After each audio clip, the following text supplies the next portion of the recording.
warahmatullahi wabarakatuh. Alhamdulillah Bunda Yaya hari ini berada di acara Talk Show Smart Parenting Anak Usia Dini yang diselenggarakan oleh Pokja Bunda PAUD Provinsi Banten bekerja sama dengan pemerintah Provinsi Banten dan tim penggerak PKK Provinsi Banten.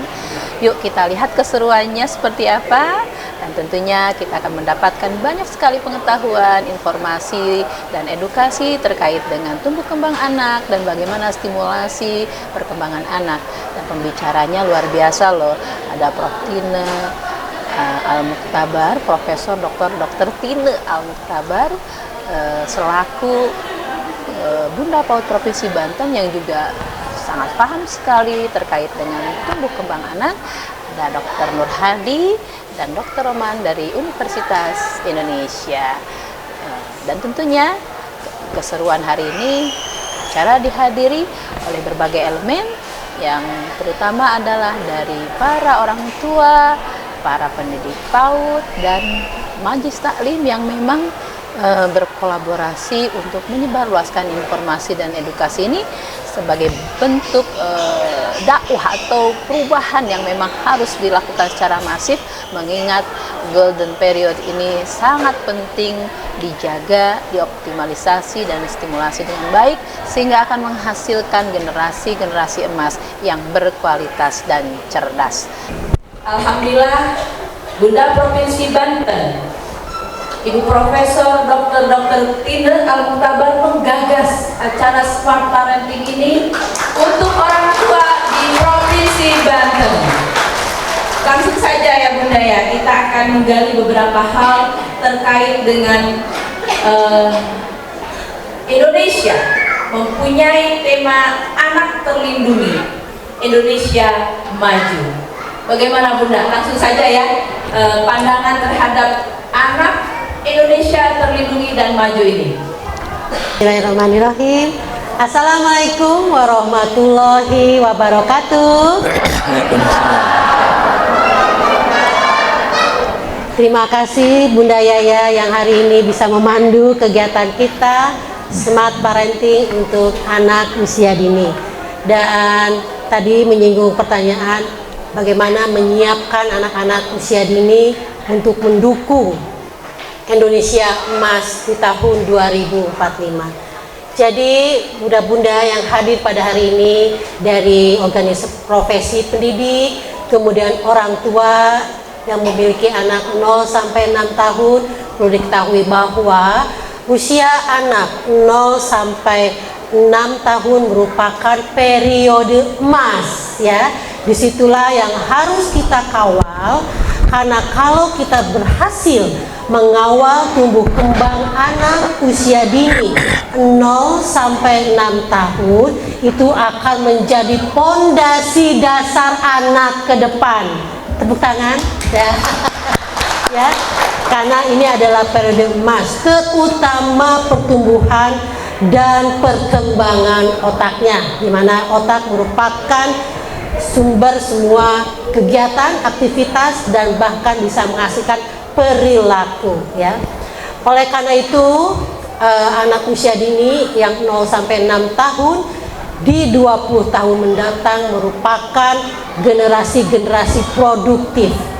Tentunya di usia produktif itu harus memiliki SDM yang unggul, SDM yang mampu berdaya saing pada tataran nasional dan tataran global.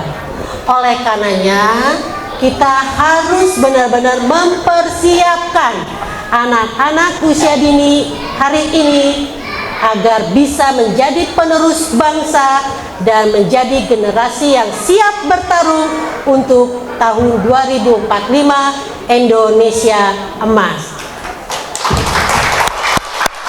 Oleh karenanya pada hari ini kita ingin tahu bagaimana cara mengawal anak-anak sehingga anak-anak memiliki tumbuh kembang yang optimal. Oleh karena itu kita perlu berstrategi, baik itu orang tua, baik itu pendidik anak usia dini, sehingga strategi kita itu mantap dan bisa menghasilkan tumbuh kembang otak yang optimal. Begitu Bunda? Biasa. Aku pengaruh orang Banten, Bu. Iya. Ngomong ke profesor mah lega gitu ilmunya. Setuju tuh. Jadi begini Bunda, memang kenapa usia 06 tahun kita persiapan? Kalau usia 06 tahun ini lewat, bagaimana Bunda nasibnya? Ya, ini mungkin nanti dijelaskan lagi bagaimana dampaknya kalau lewat ya, dari aspek neuroscience ya, ada pakarnya dari Fakultas Kedokteran Universitas Indonesia. Tapi bunda-bunda dan para pendidik PAUD yang saya banggakan nggak boleh terlewat, karena kalau terlewat ini akan kehilangan potensinya, karena setiap anak yang dilahirkan itu memiliki potensi, tinggal kita bagaimana memaksimalkannya. Jadi tidak ada istilah anak tidak akan sukses. Setiap anak harus sukses karena mereka sudah memiliki potensinya masing-masing, dan itu harus dikawal sejak anak usia dini. Karena pada anak usia dini inilah dibangun suatu arsitektur otak. Kalau arsitektur otaknya biasa-biasa aja, kan ibaratnya kalau kita mau membangun rumahnya biasa-biasa aja, cuma satu kamar mandi, ya segitunya.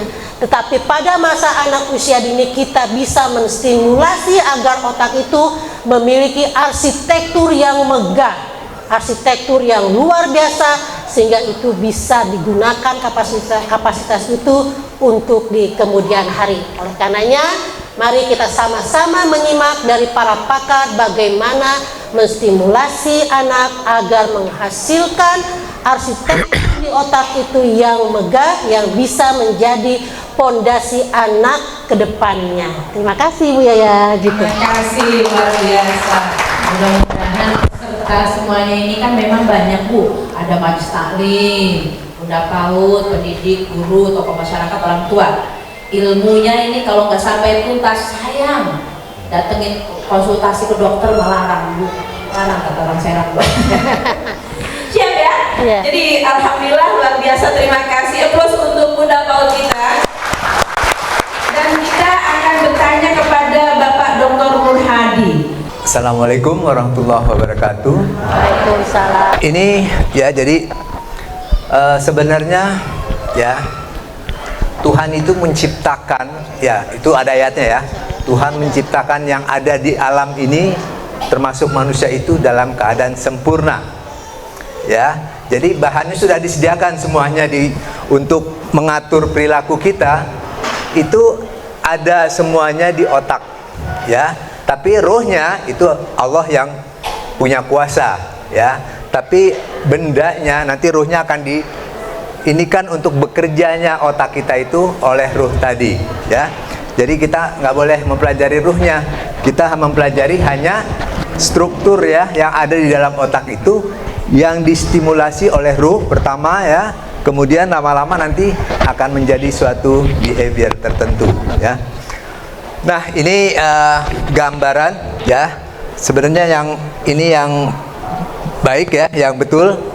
Kalau ini cuma skematik aja ya, yang kiri ini diperbesar supaya kelihatan ya.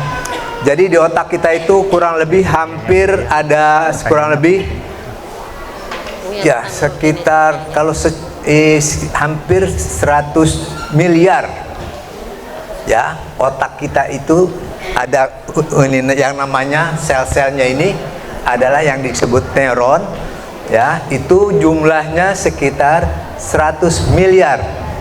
Masing-masing nanti akan berkomunikasi seperti ibu-ibu ini kan sedang berkomunikasi nih ya, saling satu sama lain ya. Di otak kita itu berkomunikasi dan mengelompok untuk mengatur perilaku tertentu ya. Dia berkomunikasi ya.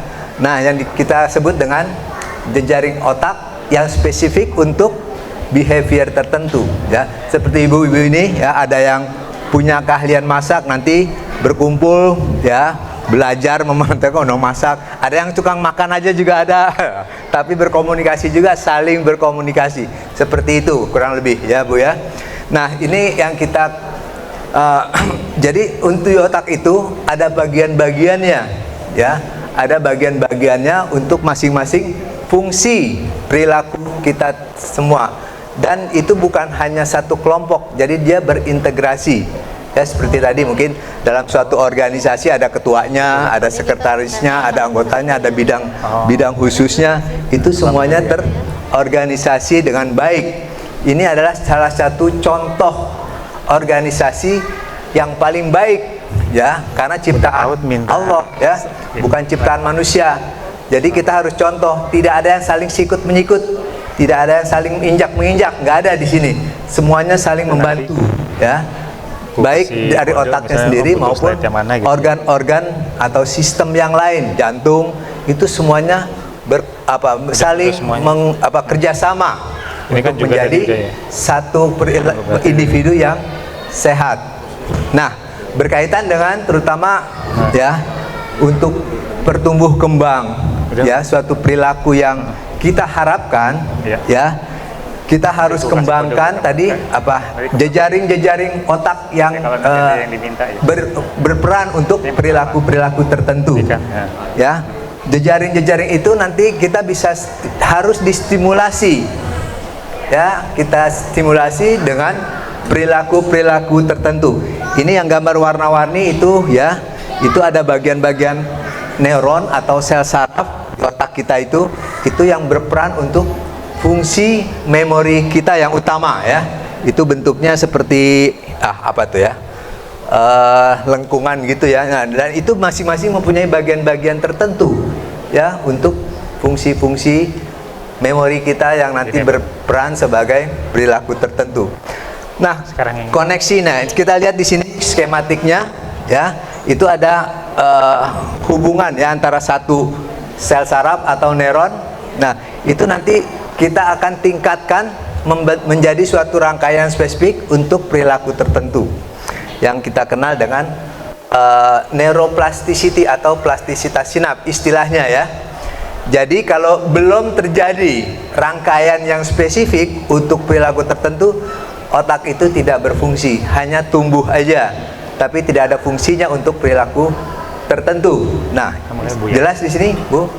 Jadi harus kita stimulasi, dan tumbuh kembangnya sel saraf ini untuk membentuk jejaring ya, jejaring yang khusus tadi untuk perilaku, itu ada masanya yang dikenal dengan golden periodnya ya. Itu kurang lebih nanti yang paling itu di bawah 5 tahun, itu yang paling tinggi. Dimana? Karena struktur yang telah disiapkan oleh Yang Maha Kuasa itu memang sebatas itu. Tapi bukan tidak bisa kita tingkatkan, bisa ya, sampai batas tertentu. Misalnya terjadi kelainan atau kemunduran akibat salah ya, salah stimulasi.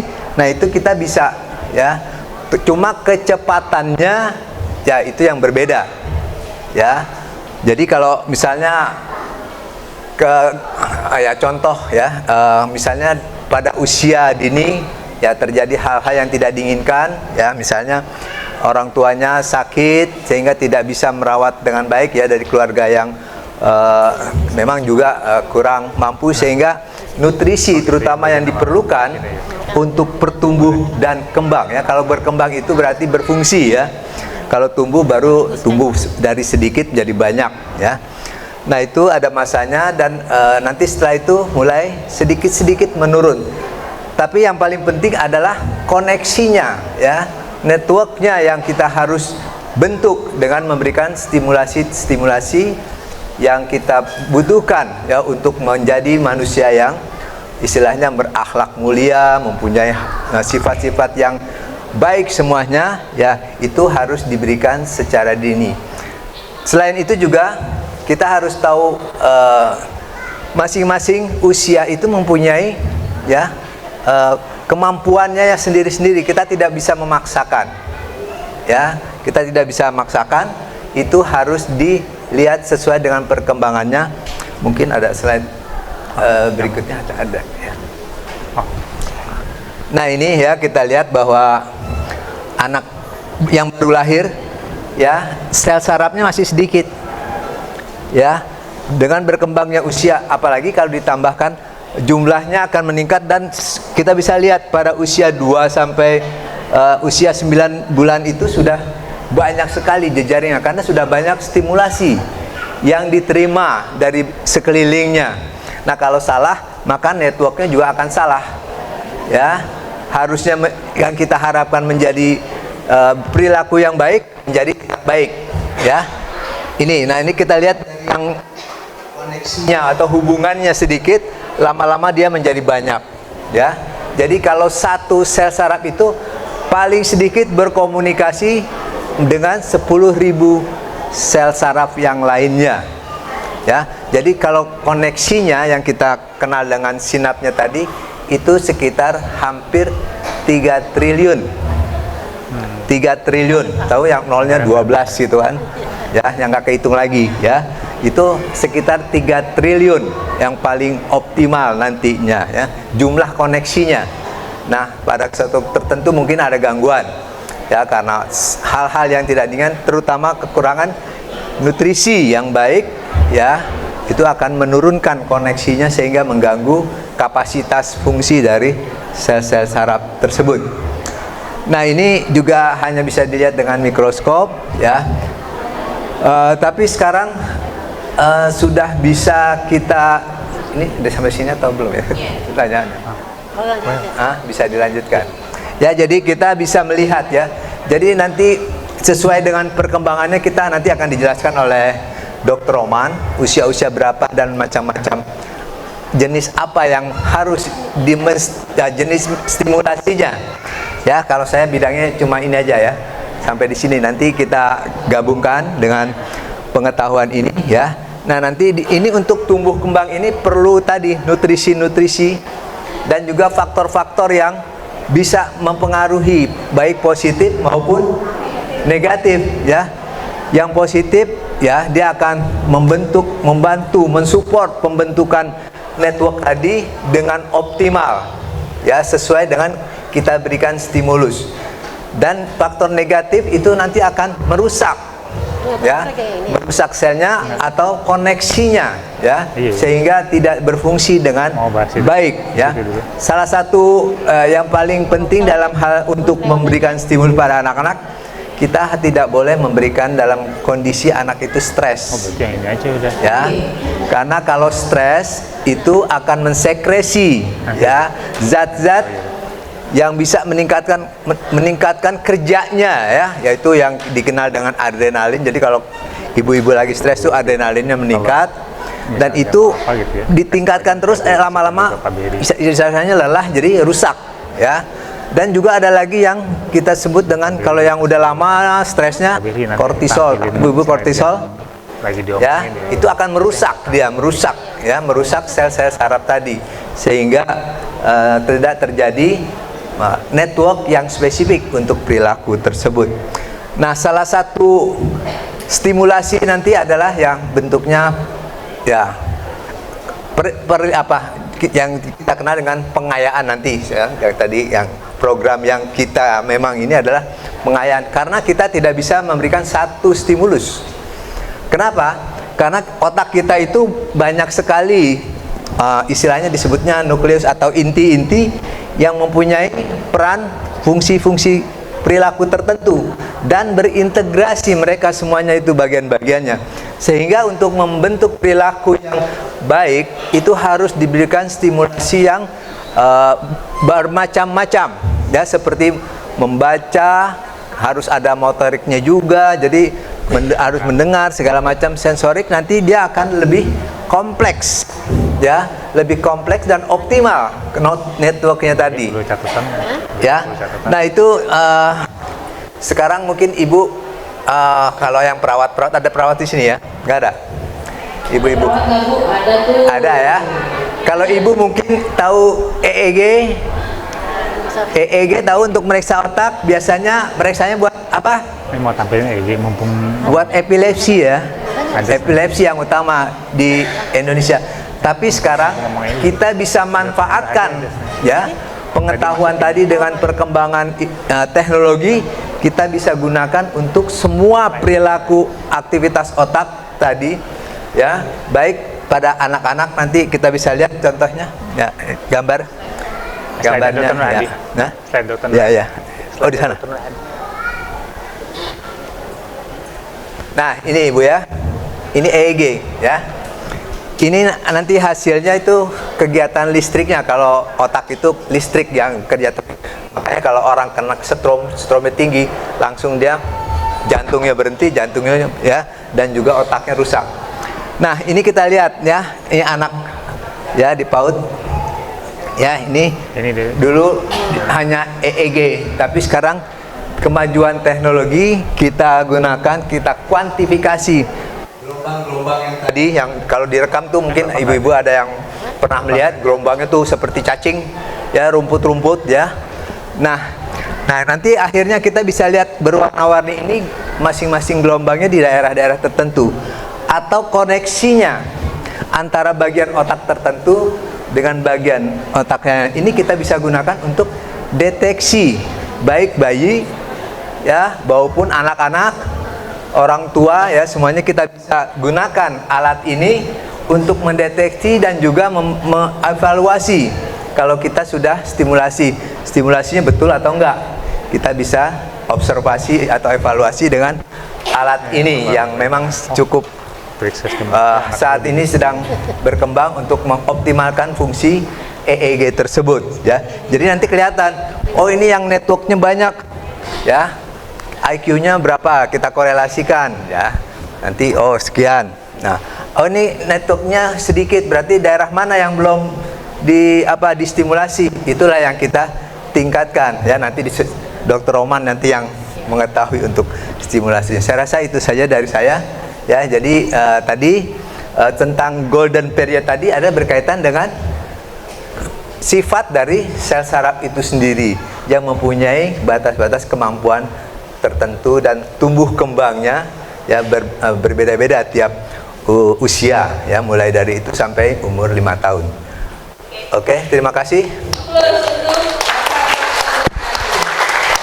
Saya catat tadi terkait, jadi ini otak loh, ya berbicara otak langsung ini ahlinya yang berbicara. Jadi luar biasa. Aplaus sekali lagi buat Dr. Nurhadi. Dan berikutnya tentunya Bunda Paul kita ini ahli di tumbuh kembang. Bagaimana menurut pandangan Ibu terkait dengan penjelasan otak tadi, Bunda? Enggak? Nah, luar biasa ya Bunda-bunda ya. Ternyata otak itu ada 1 miliar sel otaknya. Kemudian sel otak itu kalau berfungsi dengan baik harus saling berkoneksi, kayak kita saling pegangan tangan, dan itu akan menghasilkan koneksi sampai 3 triliun ya Dr. Hadi ya. 3 triliun. Nah ini kalau kita bisa menstimulasi anak dengan cerdas, maka 3 triliun ini akan tercapai. Tetapi kalau kita diam aja, nggak stimulasi dengan cerdas, nggak nyampe 3 triliun. Nggak akan nyampe 3 triliun. Bisa 100, bisa 200 ribu. Nah, oleh karenanya, mari sama-sama kita berupaya menstimulasi cerdas agar koneksi sel-sel saraf itu sampai 3 triliun. Ya? Dan kalau enggak dipakai, enggak distimulasi, sel-selnya itu akan hilang. Butuhnya cuma segitu, ya udah yang lainnya hilang. Katanya sepertinya prinsip-prinsip sel-sel itu seperti itu. Makanya Allah itu sudah memberikan kapasitas, nih silakan 3 triliun, silakan butuhkan pada anak usia dini. Kalau kita enggak, sel-sel itu akan hilang dan tidak terkoneksi, maka akan sel-selnya itu akan, saya nggak dipakai, ya udahlah, saya akan hilang. Makanya kita mau 300, mau 4.000, mau sampai 3 triliun. Dan stimulasi cerdas ini harus merangkum ranah-ranah. Apa aja cara stimulasi itu? Ada 4 ranah yang harus kita stimulasi. Pertama, ranah sensori, panca indera, ranah motorik, gerak, ranah kognisi, bahasa, dan ranah sosial. Jadi keempat ranah itu harus secara komprehensif terintegrasi kita stimulasi pada anak kita. Selain ranah-ranah itu, Karena kalau kita menstimulasi ranah-ranah itu, maka akan terkoneksi, bahkan koneksinya bisa sampai 3 triliun, dan itu saling berkelompok. Kita ibaratnya membangun arsitektur yang megah di otak, arsitektur 3 triliun, ya, dan luar biasa. Itu akan menghasilkan perilaku, luarannya itu perilaku yang baik. Dan setelah kita membuat ranah-ranah stimulasi, tentunya kita harus tahu teknik menstimulasinya, karena ini penting. Jadi jangan sampai salah juga, kita push stimulasi ini, harus stimulasi, tapi dengan teknik yang salah, malah berbahaya, gitu ya. Makanya kita harus tahu juga prinsip-prinsip menstimulasi. Pertama ada prinsip individual, ada prinsip spesifik, ada prinsip bertahap, ada prinsip kebaruan, dan prinsip semuanya harus dilakukan dengan interaksi dan konsep bermain. Itu bunda-bunda ya, cara-cara menstimulasi cerdas untuk arsitektur otak yang megah, sinaps sampai 3 triliun. Terima kasih. Plus dong. Kuncinya adalah bermain. Bunda, sekarang Bunda kan jadi profesor. Dulu ketika Bunda kecil gitu, sama orang tuanya diapain aja hingga sekarang jadi profesor gitu. Nah, coba kita dengarkan ya. Ini di luar dari konteks, tapi ini fakta ya. Ya. Silakan Bunda. Ya, mungkin semua bunda-bunda di sini juga, ini Dokter Roman, Dokter Nurhadi juga, ini semua tentunya memiliki di pola asuh yang baik, sehingga memiliki fungsi otak yang baik. Karena itu anak usia dini 0 sampai 6 tahun harus diperhatikan, harus dikawal ya bunda-bunda ya. Terima kasih. Tuh langsung buktinya ya Bu, yang masih punya anak kecil, anak usia dini, tolong 3.000 triliun loh. Gimana mau 3.000 triliun atau 200? Ya, makanya silakan. Di sini sudah ada Dokter Roman yang akan menjelaskan terkait prinsip perkembangan ya, atau prinsip dari penjelasan stimulasi ini. Silakan. Assalamualaikum warahmatullahi wabarakatuh. Waalaikumsalam. Selamat siang ibu-ibu sekali lagi. Ya, ini sedikit saja. Jadi terkait dengan prinsip tadi ya, Bu Yayah ya. Nah ini mengingatkan kenapa sih kita perlu melihat prinsip-prinsip atau mengetahui prinsip-prinsip dari pola asuh gitu ya, atau bagaimana memberikan stimulasi pada anak. Nah ini satu hal yang ingin saya tekankan di sini adalah, ini kan dari lahir ya sampai ke usia 2 tahun ya, ibu-ibu bapak-bapak sekalian. Nah ini perbandingannya adalah kalau dewasa. Nah yang ingin saya tekankan adalah ketika dewasa bisa dibandingkan antara yang 4 kedua dari kanan dengan yang paling kanan. Nah ini jumlah sinapsnya berkurang ibu ya. Jadi bukan bertambah dari anak usia 2 tahun sampai 6 tahun ke orang dewasa seperti kita. Nah itu berkurang ya. Nah jadi satu penekanannya adalah ketika sampai usia 6 tahun, nah itu jumlah tadi yang 3 triliun itu, nah itu yang harus kita kejar. Karena setelah itu dia berkurang, ya jadi 2,5 triliun, 2 triliun gitu ya. Misal kena kita ya beban kehidupan gitu ya, lalu urusan rumah tangga gitu ya. Nah itu semuanya mengurangi stresor ya, jadi stresor yang mengurangi jumlah sinaps kita. Nah jadi betul ibu ya, cicilan-cicilan gitu ya, jangan disebutin semua Bu ya. Nah, jadi bagaimana gitu ya, yang harus kita kejar adalah kalau pada usia 6 tahun gitu ya, belum sampai 3 triliun, hanya punya 1 triliun gitu ya. Nah dengan beban hidup stresor yang berikutnya nanti akan semakin sedikit gitu. Nah makanya daripada itu, nah, kita harus mengejar tadi ya, Bunda Paus sudah bilang 3 triliun sebanyak-banyaknya pada usia 6 tahun ya, sehingga dengan beban kehidupan dengan stresor yang berikutnya turunnya tuh nggak jauh-jauh sekali gitu. Baik, boleh yang berikutnya slide-nya ke yang prinsip-prinsip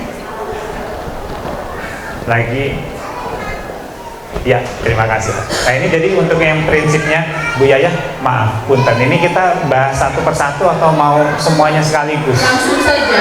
Langsung, Iya. Pak paket ya. Paket. Baik, jadi stimulus ini prinsip-prinsipnya mengupayakan supaya tadi pertumbuhan menjadi 3 triliunnya itu secepat dan seefisien mungkin ya. Yang pertama individual. Nah, kenapa? Karena setiap anak ini punya keinginan, punya ketertarikan sendiri. Jadi misalnya ada si anak ya A, B usia sama, tinggal di kehidupan lingkungan yang sama, belum tentu minatnya sama, belum tentu temperamennya sama. Nah, sehingga stimulus ketika diberikan, kita berharap anak itu menerima stimulus sebanyak mungkin, menerima stimulus variatif mungkin. Nah, sehingga tapi kalau anaknya tidak tertarik kan berarti tidak banyak ya yang terekspos gitu, tidak banyak yang diterima anak tersebut. Nah, maka pertama harus individual. Kita lihat pertama temperamen anak gitu ya, seperti apa gitu ya. Yang kedua kondisi kecenderungannya gitu ya seperti apa, sehingga ketika kita berikan anak tidak merasa terpaksa, dia bisa bertahan lama terhadap stimulus yang diberikan. Terakhir terkait dengan individu adalah kemampuannya. Ya, jadi tiap anak mungkin usianya sama gitu ya, tapi kemampuannya berbeda, maka stimulus yang kita berikan nanti terkait dengan stimulus yang prinsip-prinsip yang berikutnya itu nanti bisa berbeda. Ya, nah itu tadi terkait dengan yang pertama individual, yang kedua spesifik. Ya, spesifik ini harapannya tadi Bunda Paus sudah mengatakan ya, ada komponen kalau saya tidak salah ada yang sensori, ada motorik, ada kognitif, ada sosial. Nah, spesifik ini kita harus tahu terlebih dahulu ya, apa saja komponennya dan stimulus yang seperti apa itu mewakili komponen yang mana. Kenapa? Kalau misalnya kita tidak tahu, mungkin kita memberikan stimulus yang jumlahnya cukup banyak ya, tetapi ternyata itu saja gitu ya. Misalnya kita makan, Bu ya, mohon maaf ya, ini sudah mulai keja makan ya, saya pakai contohnya makan.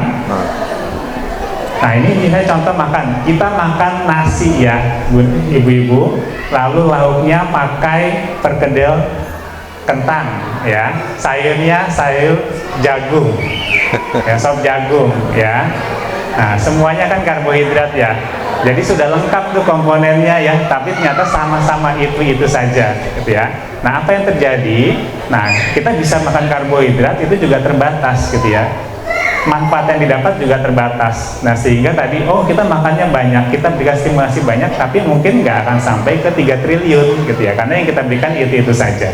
Nah, maka pertama kita harus spesifik, tahu ya komponennya apa saja. Mungkin tidak kita bahas semuanya karena cukup panjang dan akan banyak contohnya. Nah, tapi kita harus tahu ini stimulus untuk yang sensorik ya. Nah, berikutnya kalau memberikan stimulus yang lain ya, maka prioritasnya jangan yang sensorik lagi gitu ya, yang motorik. Nah, kalau misalnya sudah nih gitu ya, mungkin misalnya anak kita gitu ya, mungkin perlu ditambahkan stimulus yang sosial gitu ya, maka kita berikan yang spesifik untuk peningkatan stimulus yang sosial seperti itu. Berikutnya ke bertahap ya, bertahap. Nah, ini bertahap kenapa penting? Tadi sudah dijelaskan oleh Dr. Nurhadi terkait dengan stres ya, Bunda ya, Ibu ya. Nah, jadi kalau stres itu tadi bukannya bertambah malah berkurang sinapsnya atau jaringannya. Nah, kalau misalnya pertama diberikan suatu stimulus yang terlalu berat ya, jadi mungkin anak kita contoh lagi ya, baru tahunya binatang itu yang ada di rumah gitu ya, kucing, ayam ya, nyamuk, kecoa gitu ya. Nah, baru tahu seperti itu sudah ditanya, adik sukanya mamalia yang mana gitu ya. Nah, itu kan terlalu berat ya, itu mungkin menjadi stres anak ya, mamalia gitu, saya nggak tahu mamalia, saya sukanya mama gendis gitu ya. Nah, itu jadi stres anaknya. Jadi kita harus tahu dulu yang mana, sampai tingkatan mana anak kita. Nah, baru kita berikan stimulus. Nah, sebaliknya kalau stimulusnya itu terlalu ringan ya, itu tidak menstimulasi anak untuk berpikir, nah sehingga tidak ada manfaat tambahan. Nah, maka dari itu harus bertahap, harus sesuai, dan kalau misalnya anak sudah bisa ditingkatkan, idealnya seperti itu. Berikutnya kebaruan ya, kita belajar itu karena kita mencoba sesuatu yang baru ya. Kalau kita melakukan sesuatu yang sama, mungkin kita akan semakin ahli, kita semakin cepat melakukan hal tersebut, tapi sebenarnya di otak itu tidak ada perubahan ya, hanya saja kita melakukannya bisa lebih cepat, lebih efisien. Nah, maka contoh misalnya di sini kebaruan apa ya, kalau misalnya contoh kita tahu perhitungan ya, 2 tambah 3 sama dengan 5 gitu ya. Nah, kalau kita ulang-ulang gitu ya, misalnya saya mengulang 100 kali sehari gitu ya, 2 tambah 3 sama dengan 5, 2 tambah 3 sama dengan 5 gitu ya. Mungkin saya nanti 2, tiba-tiba saya bilang tambah 3 sama dengan 5. Ya, kita seperti itu, tapi tidak ada pengetahuan yang baru. Nah, untuk bisa tahu yang baru, kita harus ada kebarunya, harus ada yang kita ubah gitu ya. 2 tambah 4 sama dengan 6. Sekarang saya tahu 2 tambah 6 adalah 6. 2 kali 3 sama dengan 6, tambahnya saya ganti kali ya. Itu adalah kebaruan. Untuk anak juga sama ya. Jadi kalau kita berikan stimulus tadi, bisa di video-video tadi lucu-lucu sekali ya. Nah, misalnya ada bermain misalnya dengan mobil gitu ya. Nah, berarti harus ada sesuatu yang baru gitu ya. Sudah biasa main dengan mobil, berikutnya gitu ya, bukan mobil tapi truk gitu ya. Itu sudah sesuatu yang baru ya. Jadi harus ada perubahan setiap kali kita berikan stimulus. Apalagi kalau anaknya sudah terbiasa atau sudah menguasai keterampilan tersebut. Nah, yang terakhir ini ada interaksi dan konsep bermain. Tadi Bu Yaya mana? Oh, di sini. Masih ada ya. Tadi saya mencari Bu Yaya kok tidak ada gitu ya. Ya, ini konsep bermain. Sekali lagi ditekankan adalah konsepnya harus bermain, bukan belajar, bukan bekerja. Kenapa? Karena ketika kita belajar, kita bekerja, ini terkait dengan konsepnya, biasanya adalah konsepnya untuk menguasai sesuatu, ya, menguasai suatu keterampilan sesuatu. Nah, sehingga kita menuntut anak untuk bisa melakukannya. Ya, padahal kita seharusnya ketika kita pasang prinsip ini, anak itu adalah mencoba dan melakukan hal tersebut. Ya, itu yang paling penting. Ya. Yang berikutnya adalah interaksi. Kenapa? Nah, karena dengan interaksi, ya misalnya dengan kita, keluarganya, atau pengasuh, atau guru, ya. Nah, maka dengan adanya interaksi ini menstimulasi otak juga untuk terus berkembang, ya. Karena ada sesuatu baru gitu ya. Misalnya saya sebut Ibu Yayah gitu ya. Bu Yayah jawab misalnya salam gitu ya. Kalau saya Dr. Hadi gitu ya. Oh, ternyata salamnya berbeda. Terus ada sesuatu yang baru gitu ya. Jadi interaksi interpersonal itu tentu akan meningkatkan jaringan-jaringan yang ada di otak kita. Mungkin seperti itu Bu Yayah. Mohon maaf agak panjang. Terima kasih, plus dong buat Dr. Roman. Memang luar biasa Dr. Roman ini menjelaskan bahwa ini prinsip pengayaan lingkungan. Tentunya kuncinya adalah dengan apa? Dengan apa? Bermain. Nah, tepuk tangan dong. Tadi dikatakan bermain. Jadi konsep stimulasi itu harus dikemas dengan cara bermain dan menyenangkan, ya, kuncinya dan menyenangkan. Tadi Dr. Hadi sudah singgung bahwa anak-anak nggak boleh stres, karena kalau stres itu bahkan merusak otaknya, bahkan sinap-sinap yang udah tersambung juga bahkan jadi putus gitu ya. Jadi nggak boleh stres anak. Jadi harus bermain dan menyenangkan. Bunda, bermain itu bagi anak adalah belajar.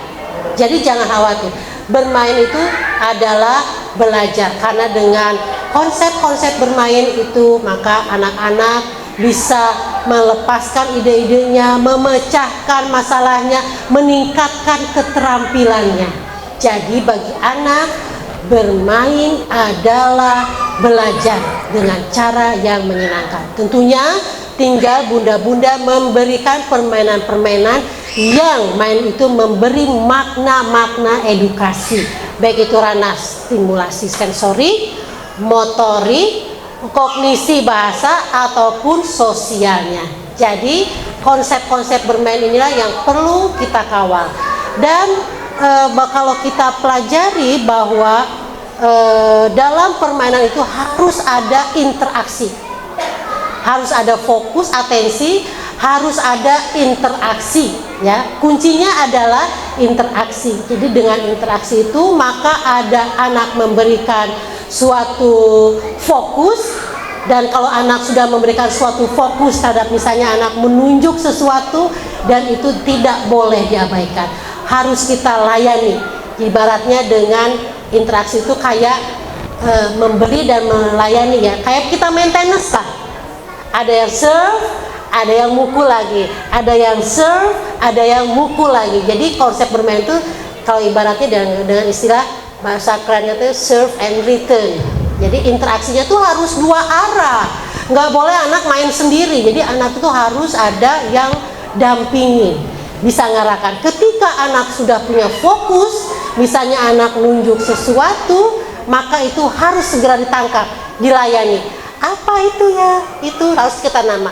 Itu burung ya, dengan penuh ekspresi ya, wajahnya yang bahasa, ada kata-kata menunjuk itu suatu nama, itu maka anak akan belajar. Yang seperti itu adalah burung ya. Jadi proses itu harus kita dampingi dan kita layani sehingga anak, dan memberi kesempatan anak juga untuk merespon kembali. Jadi jangan itu burung ya gitu, enggak, tapi itu burung, anak bilang, anak merespon kembali, dan itulah suatu proses kognisi anak akan muncul, ide-ide untuk keluar bagi anak. Jadi itulah yang penting dalam konsep-konsep bermain, yaitu dengan serve and return ya. Dan kalau anak-anak dicuekin, misalnya anak-anak nunjuk atau anak-anak nunjuk ibu bapaknya yang ngasuhnya itu diam aja, itu akan menghasilkan stres aja. Nggak boleh. Prinsipnya anak nggak boleh dicuekin, harus dilayani. Dan yang paling sederhana adalah dalam konsep bermain interaksi ini, kita udah kenal seperti permainan ciluk ba. Kalian ibu-ibu ini udah amal ya, ciluk ba, ciluk ba. Iya ya. Ciluk ba, baba ciluk ba. Ikutin. Ciluk ba, ya baba coba tebak siapa dia. Tuh, ya. Jadi permainan yang sangat sederhana, cilukba itu akan menghasilkan respon di otak itu yang luar biasa. Bayangin ya ibu-ibu ya. Nah, kalau kita mau main cilukba itu kan bisa kebaruannya bisa kita tingkatkan, ya. Misalnya asalnya dengan bantal, kemudian cilukba dengan pakai selimut, cilukba dengan di balik pintu, itu semua sudah suatu kebaruan. Ya, jadi tinggal kreativitas bunda-bunda dalam menstimulasi anak. Ya, permainan sederhana, cilukba itu sudah memberi makna bagi perkembangan otaknya. Kita untuk mencapai target 3 triliun sinap di otak. Ya, itu bunda. Ya, ibu-ibu yang masih muda ini menyiapkan 3 triliun untuk arsitek otak anaknya. Saya dengar suara bapaknya mana nih? Bapak siapa? Alhamdulillah, udah bareng-barengnya. Baik, gimana nih bunda? Kita siap untuk mendengarkan pertanyaan atau bagaimana? Siap aja. Oke. Penjelasan sudah banyak dari para ahli, jadi kita nggak usah ragu. Terutama guru PAUD nih. Mana guru PAUD? Halo. Ibu-ibu maju sekali nih, punya syiar nanti. Dakwah Sebentar. PAUD. Dikit. Siap bunda-bunda maju sekali. Enggak, sebentar. Ini kita dakwah untuk ke masyarakat. Silakan Pak Dokter. Oh ya, tadi ini jangan lupa ya belajarnya yang tadi perilaku spiritual atau religion. Jadi spiritual atau agama juga harus diberikan sejak dini ya, dengan caranya tadi ya, yang penting jangan bikin stres, dimarahin. Ini kamu lari-lari aja sih lagi sholat. Nah, jangan sekali-sekali seperti itu ya. Biarkan aja dia memang masanya berlari-lari, main, mungkin ada temennya dia main juga, tapi lama-lama dia akan meniru ya, semuanya dia akan meniru apa yang dia lihat, yang dia dengar ya, dan juga yang diperlakukan oleh sekelilingnya ya. Jadi seperti itu ya, perlu diperhatikan juga ya. Terima kasih. Terima kasih Pak Dokter. Nih tuh kata jangan, berapa kalikah bunda mengucapkan dalam satu hari? Halo.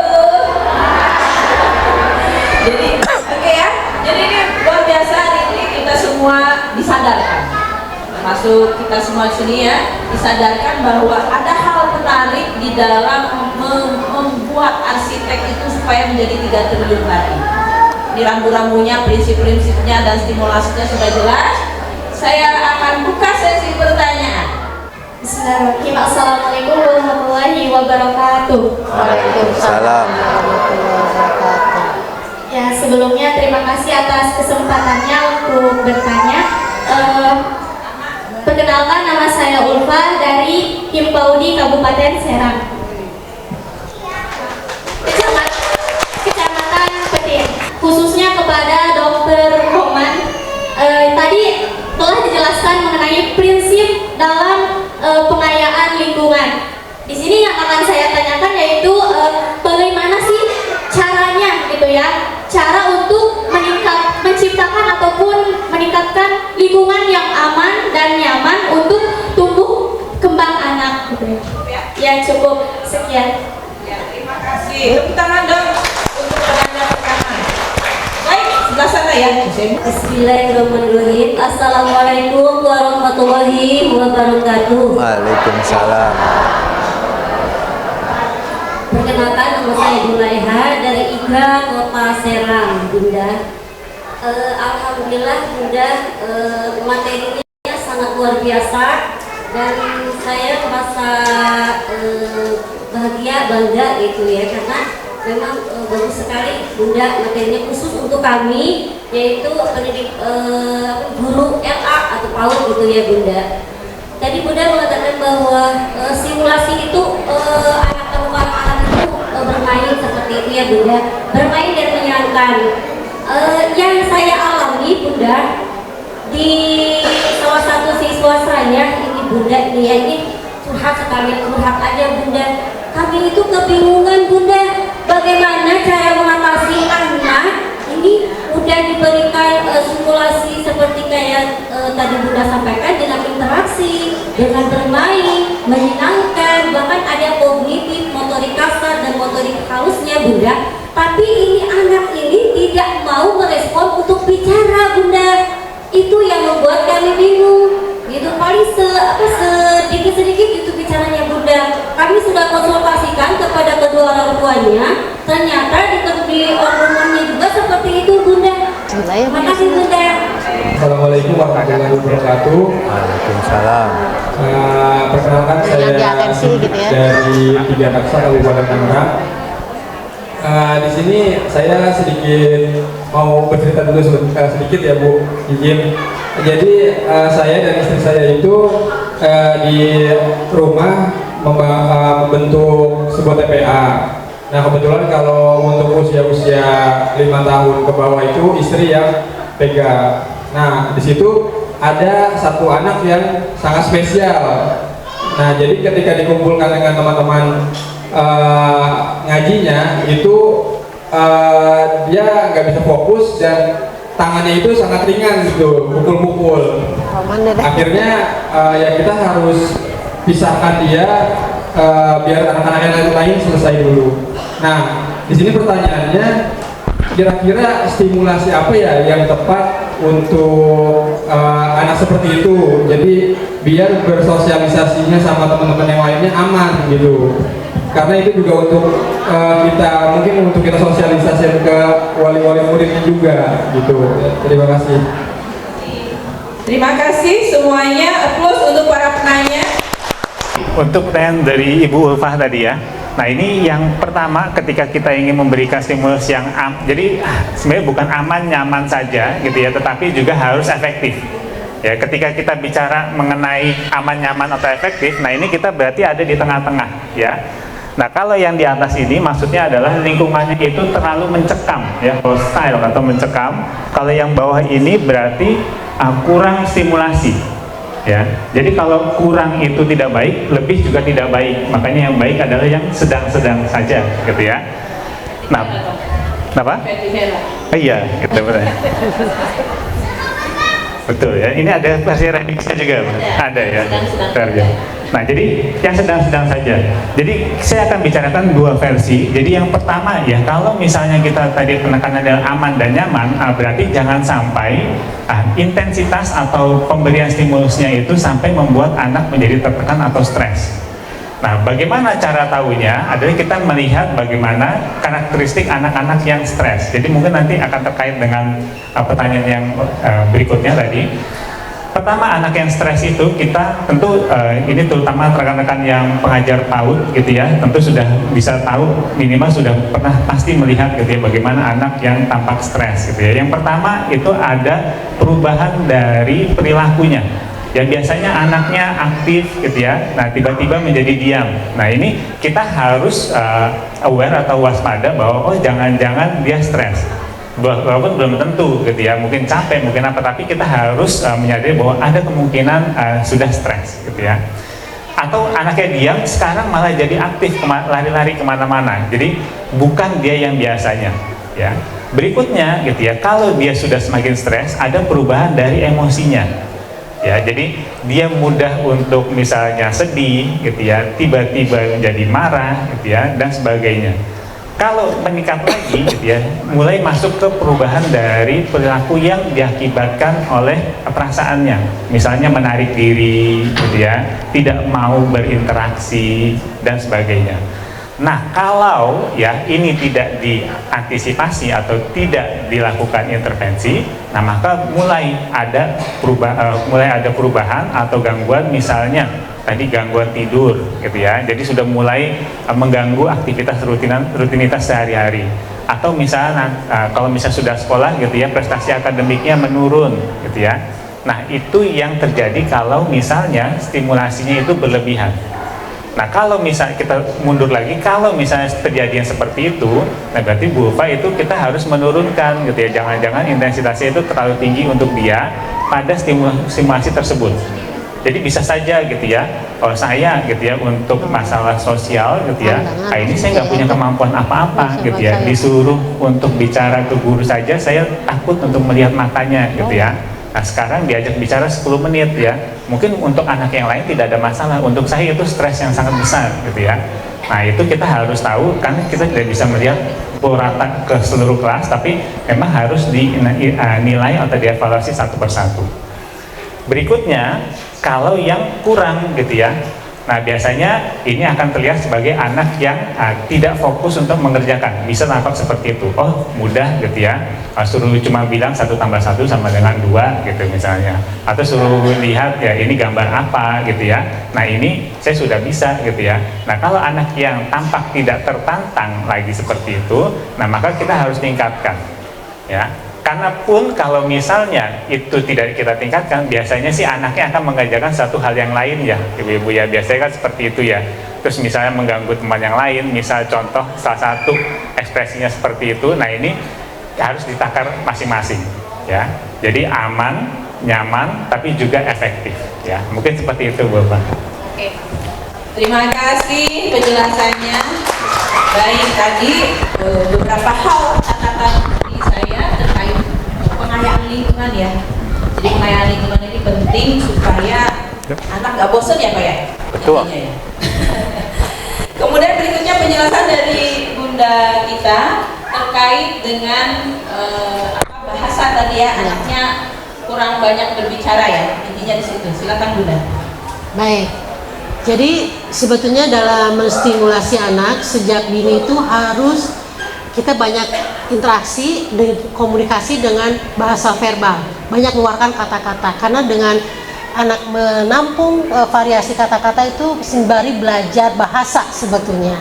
Dan kuncinya interaksi dan banyak kosakata yang disampaikan kepada anak dalam cara kita berinteraksi sembari bermain tersebut.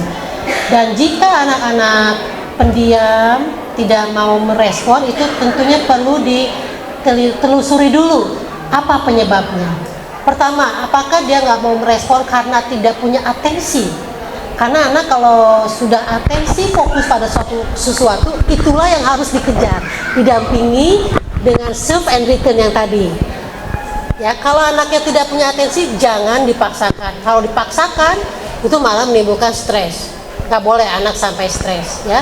Jadi apakah pada semua keadaan anak itu memang tidak merespon, atau anak itu merespon pada yang dia punya atensi padanya. Dan kalau memang tidak merespon pada semua keadaan, mungkin itu perlu diterapi dan dikonsulkan pada ahlinya. Dan tentunya kalau anak itu merespon pada apa yang dia suka itu yang harus dikejar dan digali. Yang disitulah yang kita stimulus terus sampai akhirnya berkembang lebih dalam lagi dan anak beralih pada atensi-atensi yang lainnya. Gitu ya Bunda ya. Baik, bagaimana Bunda? Siap, baik. Satu lagi stimulasi tadi bagaimana nih? Ada anak yang mungkin marah-marah ya? Ya Pak ya, masuk kategorinya. Silakan Pak Dr. Hadi. Terima kasih. Ya, sama seperti prinsipnya ya oleh Roman dan Prof. Nengtina ya. Kita harus cari dulu penyebabnya. Ya, biasanya ya kita harus ya kalau enggak biasanya kalau orang tua kalau kita tanya langsung ya itu harus ada caranya tanya orang tua. Awalnya bagaimana dia? Tadi seperti Dr. Roman bilang yang biasanya aktif terus menjadi diam atau sebaliknya yang biasanya diam terus menjadi hiperaktif. Nah itu memang penyebabnya adalah karena stres akibat salah satunya yang di Prof. Tina bilang ya atensinya yang kita tidak layani. Nah itu yang harus dicari ya, dicari penyebabnya tadi betul, dicari penyebabnya. Pertama ya mungkin dari jangan langsung ke orang tuanya tunjukkan ini dulu diapain aja sih ininya didiknya kok sampai begini atau nah, dengan caranya tertentu kita ngorek kira-kira orang tuanya ini mendidiknya bagaimana, apakah kurang merespon atau memberikan dia stres yang lain yang terlalu menekankan, karena itu bikin dia menjadi antar kalau ini dimarahin apa salah terus harusnya begini. Nah itu perasaan-perasaan seperti itu yang harus digali juga, penting digali ya untuk dilihat. Nah nanti tergantung kitanya, oh kurang lebih ya, apa penyebabnya seperti ini. Nah itu kreativitas kita untuk mencari solusinya ya dengan berbagai macam. Yang penting intinya adalah tadi atensinya dan juga tidak boleh bikin stres. Yang atensinya menyenangkan dia ya, karena dia membutuhkan sesuatu dan mendapat perhatian dari sekelilingnya. Itu yang penting juga ya. Oke. Terima kasih Pak Dr. Nurhadi. Bagaimana Pak? Silakan kepada penanya kami persilakan untuk maju ke depan untuk mendapatkan door prize dari Bunda PAUD Provinsi Banten.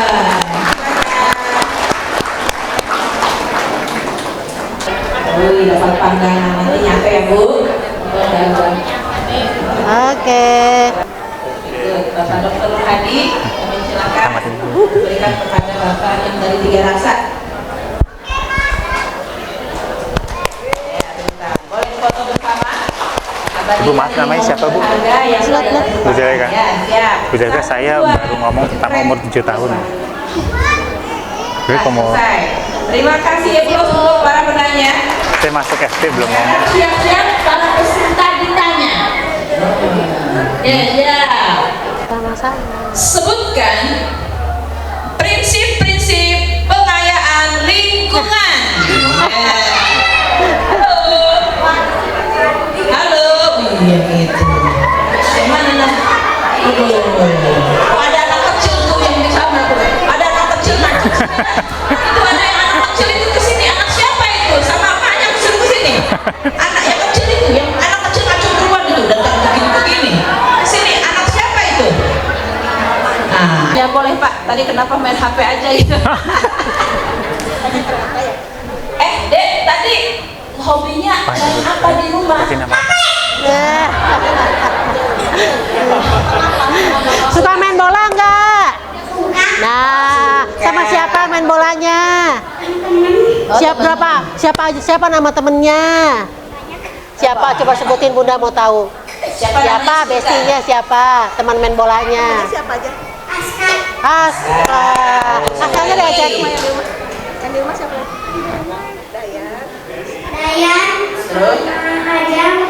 Oh, banyak temennya ya. Terus jadi sosial emosionalnya. Oke.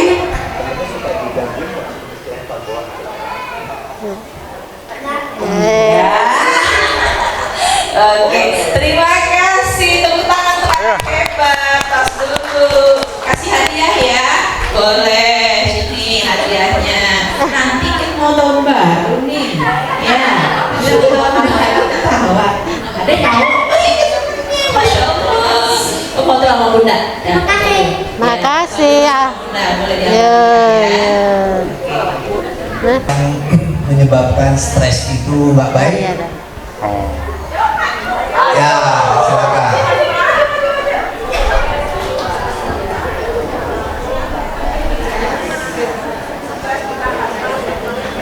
Ya, silakan. Sebentar ranah dan prinsip-prinsip simulasi. Ranahnya kognisi gitu-gitu sama prinsip-prinsip gitu aja. Oh. Berat kan? Mari Pak.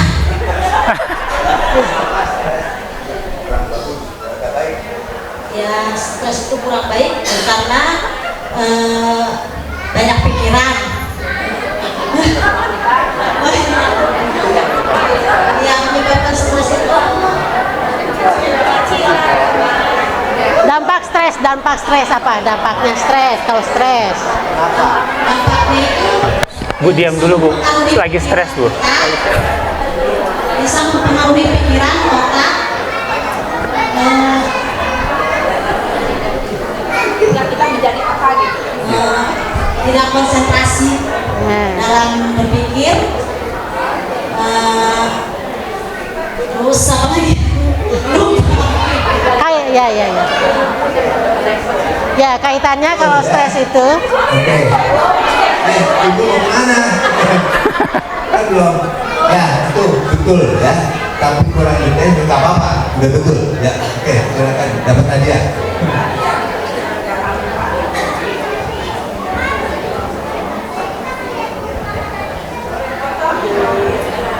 Pertanyaannya, yang Begini. nama-nama aja Pak, Oh, ini untuk semuanya ya? untuk semua. Baik, Bapak Ibu sekalian, pertanyaannya adalah tadi di presentasi disebutkan terkait dengan 4 ranah ya untuk pemberian stimulasi ya, 4 ranah stimulasi. Pertanyaannya ya, sebutkan 4 ranah tersebut. 1 ranah sensori, 2 motorik, kognisi sosial, kognisi bahasa dan sosial. Benar Bu ya? Oke, selamat Ibu. Langsung ke depan? Ke depan Bu. Silakan Pak Dr. Roman memberikan hadiahnya kepada Ibu. Oke, Ibu nama siapa Bu? Namanya Oh Bu ya. Terima kasih Bu ya. Selamat. dipoto Pak biar kenangan Pak. Ya. sebutkan dan jelaskan prinsip-prinsip stimulasi. Ya. Kalau nggak lengkap mundur ya. Kalau nggak lengkap nggak dikasih ya. Kalau jawabannya nggak lengkap nggak dikasih. Satu, prinsip individual, ya individual meliputi emosional, perilaku, dan itu ya. Dan yang kedua itu prinsip spesifikasi. Spesifikasi kita harus tahu ya mana yang baik bagi stimulus anak dan mana yang tidak ataupun yang kurang. Dan yang kedua bertahap, yang selanjutnya bertahap. Nah, kita kemudian bertahap, ya. Jangan sekaligus kita memberikan stimulus untuk merangsang kecerdasan anak. Dan ada juga selanjutnya pembaharuan, ya, iya, pembaharuan di mana kita harus merubah setiap pemberian stimulus kepada anak agar tidak terkonsentrasi pada satu titik saja. Dan yang selanjutnya itu pembaharuan dan interaksi, ya, komunikasi sebagaimana yang kita dijelaskan tadi, kita harus memberikan komunikasi dengan baik. Dan yang terakhir yaitu bersenyumai. Bagaimana ya kita ya. Oke, ya, terima kasih. Mudah-mudahan jawaban tadi bisa bisa Bagaimana Bunda?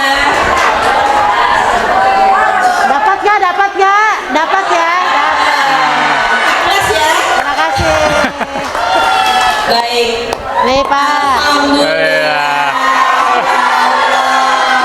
Rezeki tidak tertukar ya Pak. Ya Allah, alhamdulillah. Foto Pak di sini Pak diabadikan, masya Allah, luar biasa. Pak namanya siapa Pak? Malik Fahad Dari mana? Malik Pak. dari Kecamatan Pontang. Pontang, terkenal dengan saudagar bontot. Paut apa? Sepeda, Pontang naik sepeda. Pautnya apa pautnya? Pautnya ikhlas berkarya. Ikhlas berkarya. Pas banget ya. Foto dulu ya. Pemenang utama sepeda dibawa ke Pontang untuk pulang. Dan kita kunjungi di Pontang luar biasa, banyak ikan di sana. Inilah hasil dari produk ikan yang luar biasa ya. Sip, aduh hatur nuhun Bunda PAUD telah membahagiakan para guru-guru PAUD di Provinsi Banten, orang tua, Majlis Taklim. Halo Majlis Taklim, siap ya? Alhamdulillah. Bawa Bu, Pak. Alhamdulillah. Baik. Bahagianya ya.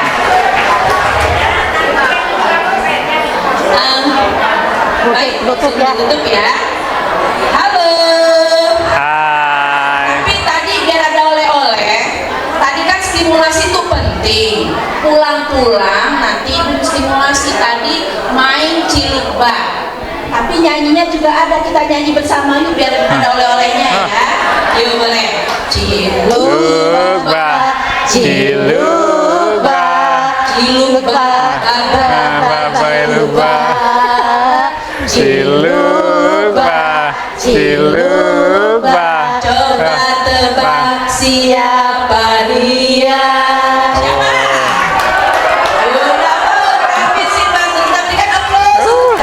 Ya, baik, saya selaku pembawa acara memohon maaf apabila ada hal yang kurang berkenan. Kami Pokja Bunda PAUD Provinsi Banten, tim penggerak PKK Provinsi Banten, pemerintah Provinsi Banten dan Universitas Indonesia mengucapkan terima kasih. Sampai jumpa di lain kesempatan. Wassalamualaikum warahmatullahi wabarakatuh. Waalaikumsalam warahmatullahi wabarakatuh. Alhamdulillah acara Smart Parenting anak usia dini telah selesai dan banyak sekali kebahagiaan di ruangan ini karena semuanya mendapatkan apresiasi, terutama ada hadiah utama bagi para peserta yang mendapatkan apresiasi dari Bunda PAUD berupa sepeda. Dan memang ini sengaja digelar bagaimana mereka menyimak materi-materi yang diberikan oleh para narasumber, disimak dengan baik dan dijawab dengan baik. Dan tentunya kebahagiaan ini menyertai para peserta dengan tentunya tidak hanya mendapatkan ilmu, hadiah, dan tentunya adalah ilmu yang luar biasa yang untuk disebarluaskan ke masyarakat. Terima kasih, sampai jumpa di lain kesempatan. Assalamualaikum warahmatullahi wabarakatuh.